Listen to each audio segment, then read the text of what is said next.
And then I think I met up with you again. Where did I meet up with you? I don't know. Could have been a DC booth. Could have been Artist Alley. It's pretty much where we spent all our time. Yeah. Don't really think of anything else from Saturday. Yeah, I think that was pretty much it on Saturday. Yeah, went and grabbed a bite to eat, went and got some more sleep. And then on Sunday, got there, and first thing we did on Sunday was I went to a booth, The Art of Lori B.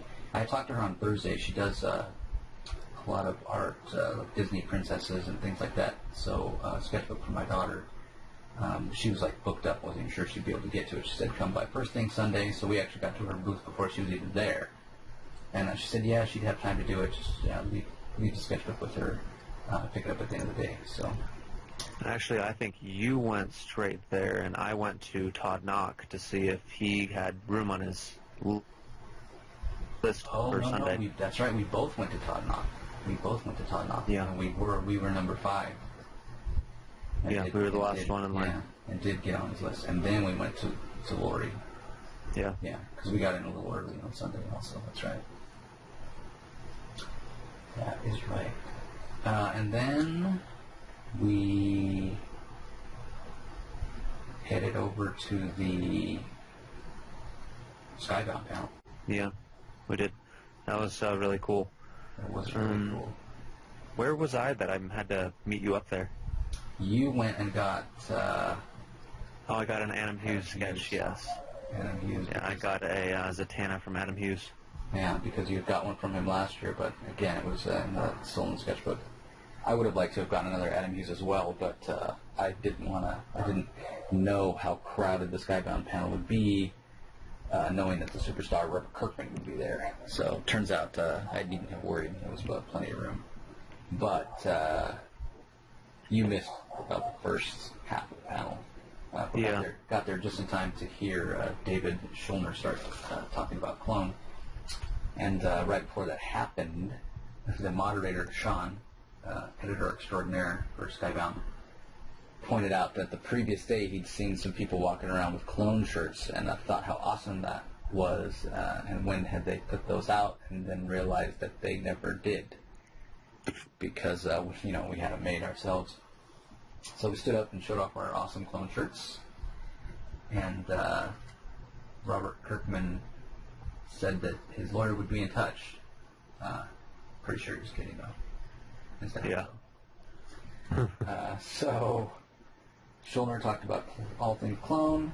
I asked a question, get a little more info from him about his collaborative process. The first 6 issues of Clone were he wrote solo, and since then he has a couple writing partners, so we talked about that a little bit. Basically said that Clone eats up the plot. They don't save anything for later. And just got to be too much for him on his own, so we brought in a couple of guys that he writes for TV with. Writing comics is just kind of a hobby for him. He writes and develops TV shows, and he has a couple of partners he does that with, and that's their day job, and then at night they have fun writing Clone. So. And for asking a question in that panel, I got a cool variant cover tech jacket #1, metallic cover. Pretty fun. After that panel, we got a picture snapped with David Schulner. Super, super nice guy. And I just can't recommend Clone highly enough. Great book. In fact, issue 19 just came out last week. And Saturday, when Schulner signed the books for me, issue 15 has a brutal cliffhanger, and he actually flipped to the cliffhanger page and signed on that page. It said, sorry about the last page. Because originally when I read it, I literally said out loud, don't be the last page, don't be the last page. And I was reading a digital copy because I hadn't got mine from DCBS yet. And flipped over, and it turns out letters page was next, so it was the last page, and I was very sad. But the issue 19 that just came out last week puts that cliffhanger to shame. I just couldn't believe it. I just was like, wow, David Schulner, you've done it to me again. So after that, I think we headed over to the DC booth, and David Finch and Nicholas Scott were both sketching. Jumped in that David Finch line with a quickness. He was a hard one to get. So fortunately, we stood in line for about 45 minutes, and they cut it off before we were able to get a sketch. He was just honestly doing sketches that were too good. There was too much detail. And so that's unfortunate. Maybe next year. I did slide over to Nicholas Scott, though, and get a Supergirl, which was cool. Oh, also, actually before that, I went by Bernard Chang's booth and dropped off a sandwich for him that I promised him the day before. I left my Justice League sketchbook with him. He had agreed to trade a sketch for a sandwich. His idea, not mine. I would have given him the sandwich for free. So. When on Sunday did we go to Todd Knock? I thought that was before we saw Richard Friend, wasn't it? Or was that after? It could have been. And I felt like because you hadn't gotten like a good an actual commission in a while, so I thought you really wanted Booster Gold from him, so I let you get that sketch. That's right. I was very generous. And yeah, he did it in color because of the unfortunate circumstances that we had throughout the weekend with losing your sketchbook. So yeah, that was cool. Yeah. Yeah. And I had dropped, and then after that we went to Jimmy and Amanda's booth, I believe. And Jimmy did a quick, and when I say quick, I really mean quick, sketch of Jonah Hex, and it is ridiculously good for how fast he did it. I mean, that guy busted it out. Yeah. Yeah, Jimmy and Amanda are just awesome. Mm-hmm. Super nice people. At the end of the day, Sunday, the last thing we did before we left was get our picture with the four of us. Really cool. Also, I had talked to Rodin Skeo. He does the covers for Morning Glories. These painted covers that are just kind of photorealistic and really, really, really awesome. I wanted to get a sketch from him. He said he was going to be attending the show as a guest, just a normal person, not going to be doing any signings or doing any sketching, to have a booth or anything like that, but agreed to if I could meet up with him. But once Jaden lost his sketchbook, I decided I wasn't going to do that. But I did send him a text and let him know that about what happened, and I was sorry I wouldn't be getting a sketch from him, but I'd still like to meet him and get my Morning Glory signed.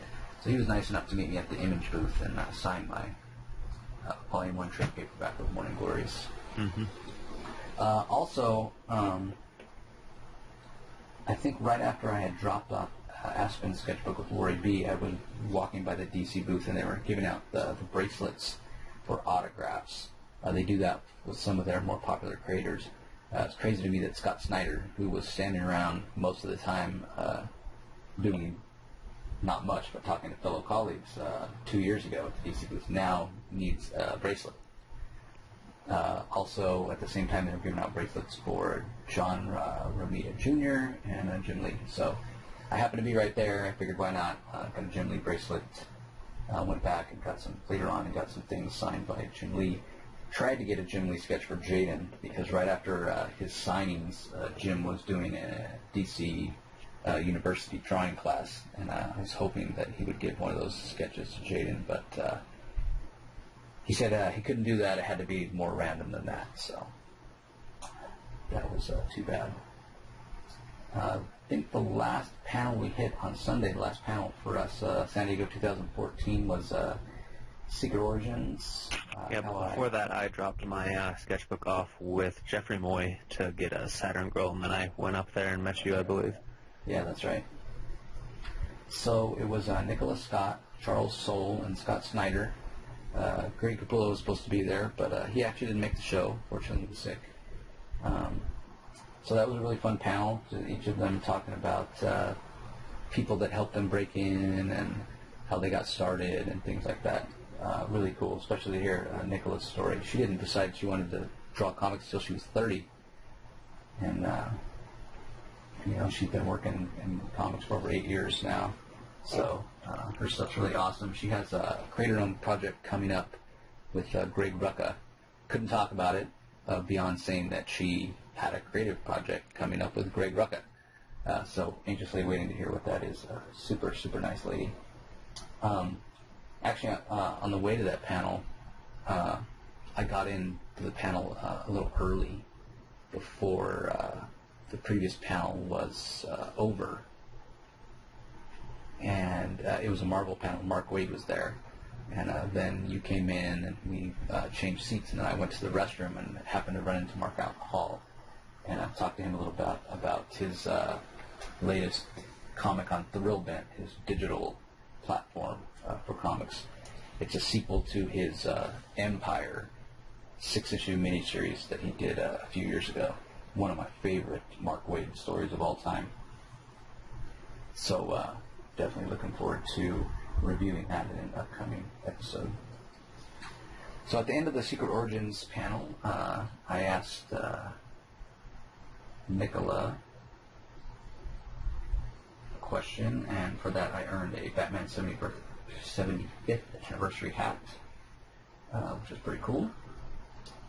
And that was pretty much it. By this time it was, after 4. I actually, before that panel, I had dropped off. I think I actually had gotten Jeffrey Moore to do the sketch earlier in the day because I had dropped off my sketchbook with Joe Weems right before the panel, and I went to check on it after the panel, and he wasn't quite done with it yet. Yeah. Yeah, he he was working on that thing right until last minute.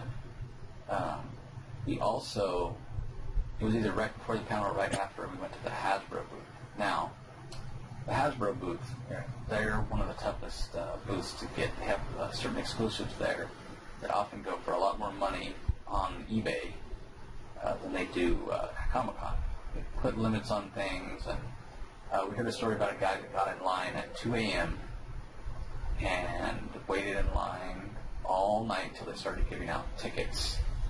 Because basically what you do is you go upstairs and you wait in this line all night so that you can get a ticket to come to the Hasbro booth at an assigned time that day and wait in line more.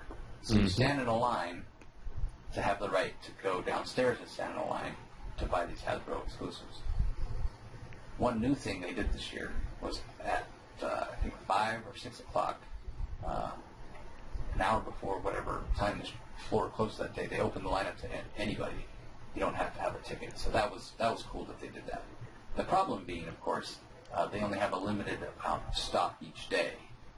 So once they open it up to everybody, you can go get in line, but maybe the thing you want is not there. But luckily for me, the thing that I wanted wasn't a real popular item. It's a ROM Space Knight Mighty Mug. Picked up one for myself and for a fellow Valiant Fans Forum member. I don't even know that they had a limit on the ROMs. Maybe they did, I'm not sure. But I do know that the 6-card Magic set that this year also came with a foam battle axe was limited to only 1.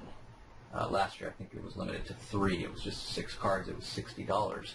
This year the foam axe with the 6 cards was going for $119 or $120. Yeah. Limited to 1, and they were immediately being sold online for $450, $500. Just outrageous. So that was unfortunate. So yeah, you waited up until the last minute for your Joe Weems. Meanwhile, I headed over to Lori B's booth, and even though she had Aspen's sketchbook all day, apparently Sunday was very busy for her, and she didn't get to start working on it until the last minute. So she busted out an amazing Princess Jasmine in an hour. She was very proud of it, and rightfully so. It is just a really, really awesome sketchbook, and Aspen, upon seeing it, immediately wanted to hang it on her wall. I wasn't about to cut it out of the sketchbook, so I have it safe and sound there, and she can look at it whenever she wants. Another thing I forgot to mention was on Thursday I ran into Chris Daughtry. said hi to him. We had seen at an art gallery walking around on Wednesday night, we'd seen some comic book art in this gallery. They had a lot of different sculptures. They had stuff that looked like it was airbrushed, stuff that looked like it was hand-drawn, things that were painted, watercolor and oil paintings and everything. And Doctor actually had 2 or 3 pieces of art in there that are pretty cool. So saw him Thursday, mentioned that we saw his art, thought it was pretty good. So got my picture with him. All in all, I'd have to say pretty successful Comic-Con, despite our unfortunate thievery that occurred. Yep, pretty good. Pretty good. I ended up with, I think 13 sketches is what I ended up with, which is pretty good for 3 days. Yeah, definitely. I think I ended up with something like 17 or 18 total, including the free ones that I got. So yeah, we definitely seem to be dialing in on getting a bunch of sketches at Comic-Con. I think part of the reason we were able to get so many this year is we went to fewer panels. I feel like this year, more so than any other, we really emphasized the comic in Comic-Con. We spend a lot of time just talking to creators, getting to know them both through their work and talking about their work and their stories, and just, talking about life and the industry and family and things like that. They're just people. Yeah. Just talk to them. I will say that this year, it seemed like there was less big bombshells dropped. I almost feel like the publishers, even the movie studios putting out all these comic book movies now, they're almost afraid to announce big things at Comic-Con because they're afraid it's going to get lost in all the other big announcements or news. I would say the announcements that got the most press were all TV, seem to be kind of TV related. Yep. But definitely a good experience, another good Comic-Con. Looking forward to going back next year. This was our 4th year in a row going?